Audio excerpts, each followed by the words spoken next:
প্রথম চার্জে আসামি শেখ হাসিনাকে দোষী সাব্যস্ত করে আমৃত্যু কারাদণ্ড দেওয়া হয়েছে। দ্বিতীয় চার্জে আসামি শেখ হাসিনাকে দোষী সাব্যস্ত করে মানবতা বিরোধী অপরাধের দায়ে ২০২৪ সালের জুলাই অভ্যুত্থান চলাকালে বাংলাদেশে ছাত্র জনতাকে লিথাল ওয়েপন, হেলিকপ্টার, ড্রোন ব্যবহারের মাধ্যমে নিষ্ঠুরতম পন্থায়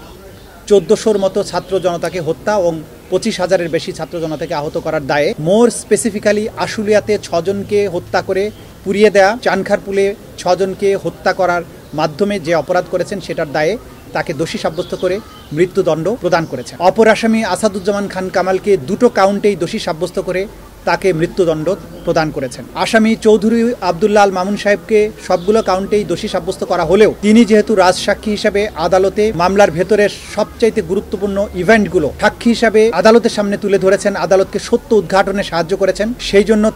তার ব্যাপারে আদালত লিনিয়েন্ট ভিউ নিয়ে তাকে ৫ বছরের কারাদণ্ড দিয়েছেন, যদিও তাকে সকল কাউন্টেই দোষী সাব্যস্ত করা হয়েছে।